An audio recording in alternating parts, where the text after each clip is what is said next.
Assalamualaikum warahmatullahi taala wabarakatuh. Alhamdulillahirabbil alamin.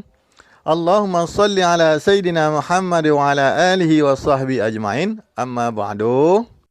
Bismillahirrahmanirrahim. 9. Hukmuhu baina Quraisyin fi wada'il hajaril aswadi. Bermula pelajaran yang ke-9, itu hukumnya Nabi di antara Quraisy pada letak Hajar Aswad. 1. Fil khamisati wa salasina min umurihi hadaman Quraisyul Ka'bata wa jaddadat bina'aha. 1. Fi khamsati wa salasina, pada 5 dan 30 min umurihi, daripada umurnya Nabi sallallahu alaihi wasallam, hadaman Quraisyul Ka'bata, dihancur oleh Quraisy akan Ka'bah, wa haddadat bina'aha, dan diperbarui ianya Quraisy akan bangunnya Ka'bah. Di saat umur Nabi 35 tahun, orang Quraisy melakukan renovasi Ka'bah, menghancurkan bangunan yang lama lalu dibangun kembali. 2.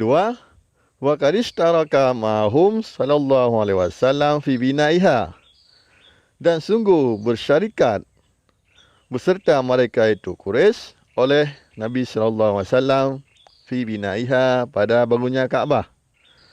Nabi termasuk salah seorang di antara kaum Quraisy yang membangun kembali Ka'bah.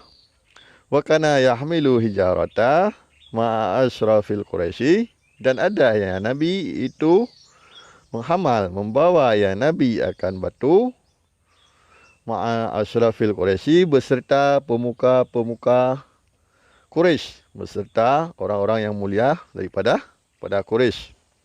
Wa ma'ahu ammuhul Abbas, dan besertanya Nabi itu pamannya Nabi, yaitu Abbas. Nabi ikut serta bersama orang-orang Quraisy, bersama orang-orang pemuka Quraisy untuk membangun kembali Ka'bah dari kabilah beliau, yaitu paman beliau, yaitu Abbas. 3. Waqtalafat Quraisyu fi man yada'ul hajar al-aswada makanahu. 3. Dan berselisihlah Quraisy fiman, pada seseorang, yada'ul hajara, yang meletaknya seorang akan Hajar Aswad, makanahu, pada tempatnya Hajar Aswad. Summa ittafaqu ala ayyakuna hakamu, kemudian sepakat mereka itu Quraisy di atas bahwa adalah hakam awala dakhilin minal masjidi, itu seawal-awal orang yang masuk daripada masjid. Sesudah selesai membangun kembali Ka'bah, terjadilah perselisihan di antara kaum Quraisy siapa yang lebih layak untuk meletakkan Hajar Aswad pada tempatnya. Kemudian sepakat mereka itu, orang yang meletakkan Hajar Aswad pada tempatnya itu orang yang pertama masuk ke dalam masjid. 4.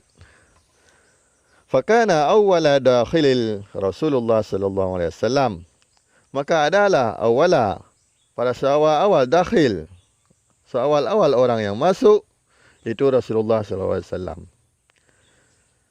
Fa farihat Quraisy bihi, maka senanglah Quraisy dengannya Rasulullah.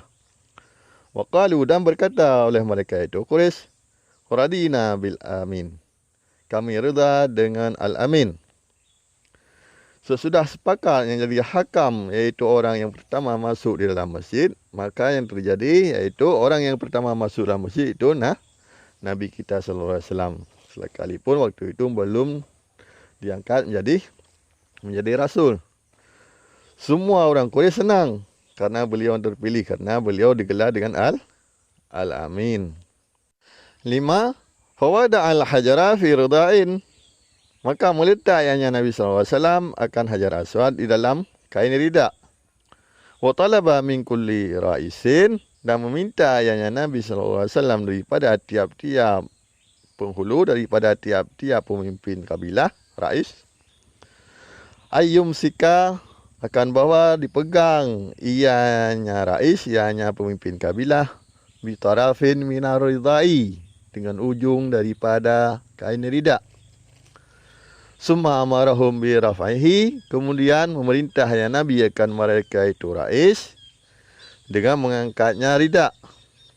Falamma wasalu bihi, maka manakala sampai mereka itu pemimpin kabilah dengannya ridak, dengannya Hajar Aswad, ila maudhihi, kepada tempatnya Hajar Aswad, akhadahu Rasulullah, niscaya mengambil akannya Hajar Aswad oleh Rasul, biadihi, dengan tangannya Rasul.